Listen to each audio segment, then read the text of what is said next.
and poetry lovers all over the world. This is Professor Syed Amiruddin, your well-known poet in English, is speaking to you all.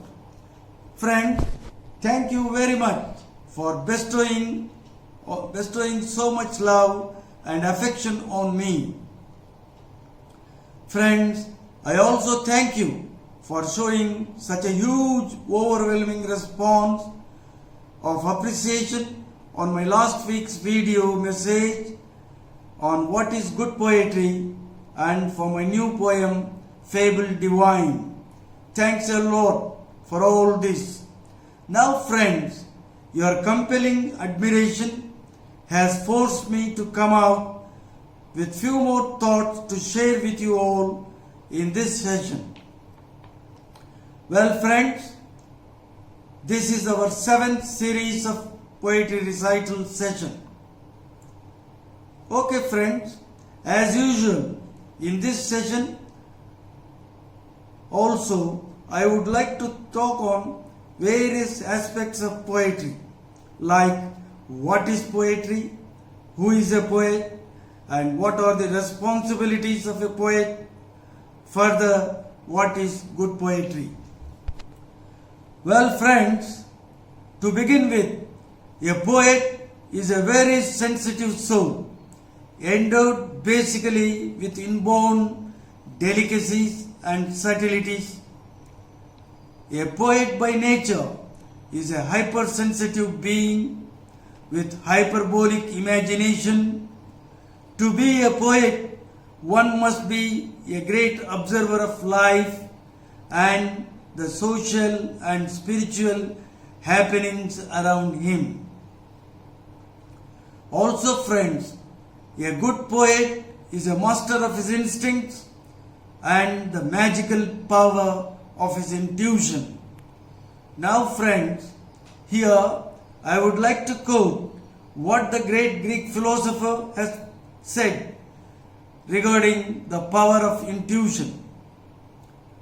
To quote, I decided that it was not wisdom that enabled poets to write their poetry, but a kind of instinct or inspiration such as you find in seers and prophets who deliver all their sublime messages without knowing in the least what they mean.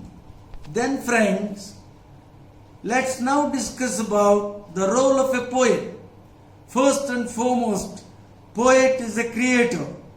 He creates as he witnesses, feels and experiences, and ultimately his projections, objects and characters to form poetry with his powerful rhetoric, imagery and symbolism. Well friends, thus a real poet always broods and questions about his own being. He strives to discover the why, what and how. About life, he inquires into his own self and wonders to ponder over the mystery of known, the unknown, and about the here and the hereafter. Now friends, after talking to you about what is poetry and the role of a poet, now I would like to talk about my poetry, my poetic mission. Well friends, in my talks to university audiences all over the world, I always stress a poet's mission, a divine mission. You see my friends, when chaos is everywhere, the poet cannot stay out of this turbulence. The poet's part in this universal drama is really monumental, magnificent. New horizons, newest vistas of space grow so catalytic that the days that the poet lisped on green grass and pure passion are gone.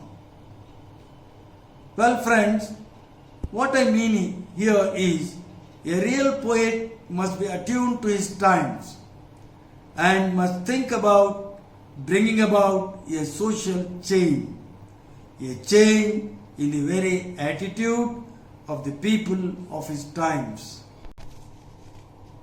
Further, friends, poets are the conscience keepers of their times and have a role to play in the maintenance of peace and harmony in the society. Well, friends, as I have already told you, that poetry to me is revelation, discovery, exploration, and illumination. Its values extended to eternity. Then, friends, a poet must look into himself and must try to discover his goal. Also, in my poetry, I always talk about the mystery of uncertainty, which in fact is the reality one has to realize. Okay, friends, here I would like to quote what one of my critics has said. To quote, "It is the unique mingling of the certainty of the earthly and the sublime. It is the unique mingling of the earthly and the sublime, of the momentary with the eternal, of the sensual with the mystical, that makes Sayas poetry highly unique and entirely different." Friends, here I would like to recite a few lines from one of my poems where mysticism is depicted. Here I go. Please listen. "Thus I visioned and touched a moment eternal, breathing the divine light of bliss, the Sat Chit Ananda." Friends, I will recite another poem on mystic vision. Here I go. Please listen. "Light, light, light everywhere, the light blue, the light green, the light white. All a spectacular panorama of light, a lightning reverie, an enticing illumination, a tune of welcome to the bliss of hereafter. A tune of welcome." Well, friends, now I would like to recite a few more lines to show the social concern. Here I go. All this is warning to mankind to realize the reality of uncertainty and the unknown, and the unraveling mute mystery of the divine. And the unraveling mute mystery of the divine. Poetry, some other critic has said, Sayas' conception of poetry at one time inner splendor, another time a passion for encountering and experimenting with the outer realities of life. Okay, friends, now I would like to recite a few more lines about love. Here I quote. "Love at heart is memory and celebration. Love at heart is memory and celebration. To be in love is holding the sun. To be in love is holding the sun. Love fortified or love fractured. Love fortified or love fractured is many splendid dream. Is many splendid dream." Friends, after talking to you about good poetry and then about Sayas poetry, the spiritual, social and mystical aspects in Professor Sayas poetry, now we will move on to the next event. Now, friends, I will come to the special event of today, of our 7th series of our poetry recital session. Friends, today's special poetic treat is I am going to present a very fascinating and spiritually mesmerizing poem. Well, friends, the title of the poem is Sublime Serenades. Sublime Serenades. The poem is a song offering on the altars of divinity. The poem describes the existential crisis of the individual soul, its spiritual craving for the divine light to descend, the final merging of the soul with you, the capital U. You realizes me. You realizes me. The result, bliss, bliss, and the supreme joy. Well, friends, now I am going to recite the poem. Once again, the title of the poem, Sublime Serenades. Okay? Sublime Serenades. Mind to remain at peace, you must seek the soulful solitude. To bear sweet fruits to enjoy, to inhale the dewy breeze tranquil, then the symphony of divine flows.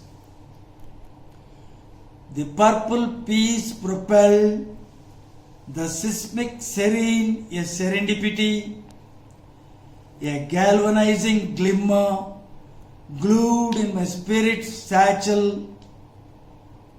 At that I realized how I faltered with wrong moves. My ego, my pride, my meanness, hounding upon a world rudderless, rimless, leading to the cascade of flickers that will diminish in delirium.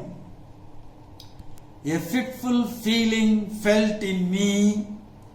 I pray for light to descend, to envelop me, to enthrall me. What are these titillating tremors of trance from the cosmic altars? What are these crispy, compulsive compassions galloping my terse thoughts? Oh, its whimsy wisdom, the tantalizing manna that drowsily drips from a celestial corner, resonant, the template of truth gurgle, imagination going berserk, to let out dream into reality, soaring higher and higher into the reeling realm of infinity, virulent visions resplendent, dazzle, halo, hovers, hissing. Why that immense gaze on my soul, since my soul sneaked into the soul of souls, thus discovered a ruby refuge, with so loving a friend, the exciting exhilaration of being in divine presence. The bizarre blur of splintered solace ran through the contours of my fretty edifice, the jingling ineffable lilt, the enticing edifying mirth echo, a airy fairy clarion, the jingling ineffable lilt, the enticing edifying mirth echo, a airy fairy clarion. I am in love with love. I am of truth with truth. I am with grace with mercy. I am of compassion with humility. I am of light with bliss. These cosmic connotations, mystifying murmurs, rallying reveries, signal a spiritual symphony. It's the summon of the beloved. It's the summon of the beloved. I hear in the silent realm of my heart, in the silent realm of my heart, in my murky mind, the queer quest quivers. The queer quest quivers to immerse in the dazzling fire, to extinguish with zestful zeal, with abiding order of pristine pure love of God. You are God. God is you. You are God. God is you. Only that wheels God from me is myself. Only that wheels God from me is myself. Oh,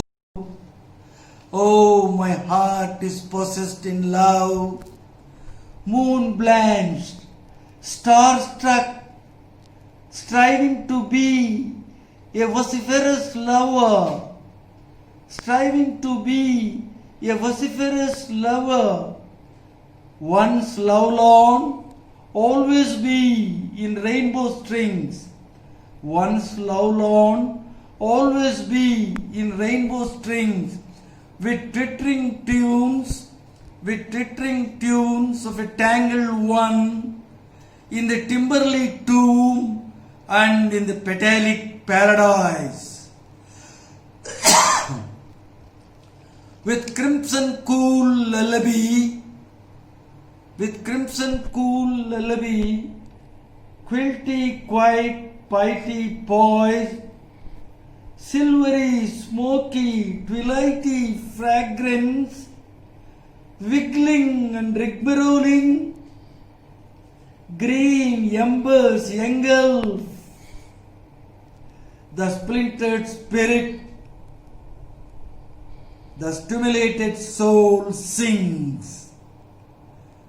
The esoteric thrills and drills, this esoteric thrills and drills is forever, forever and ever after.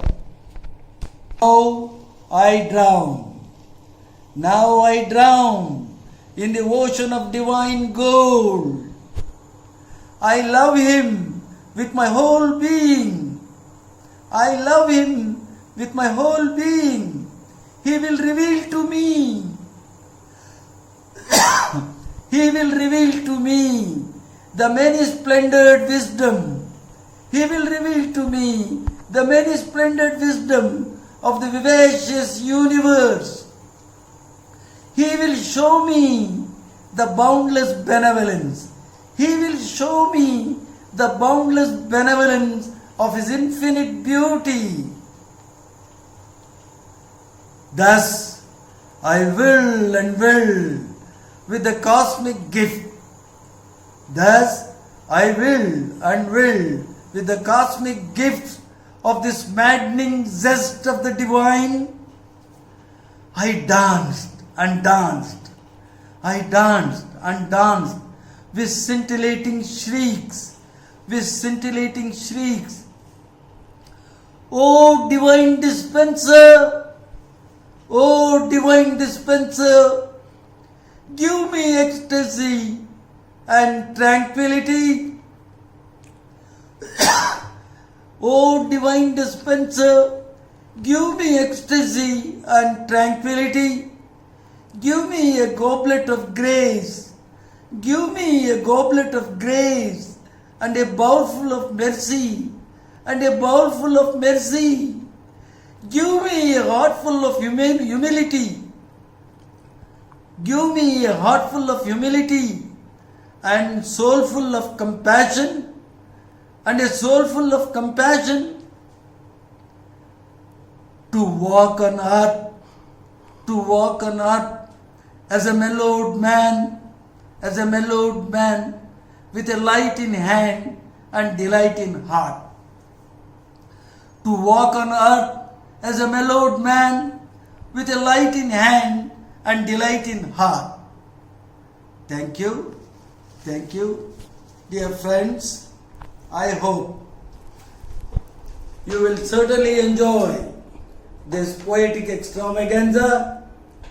As I told you, that only such poetry recital sessions will give you all a real solace from the disgust and monotony of this draconian coronavirus.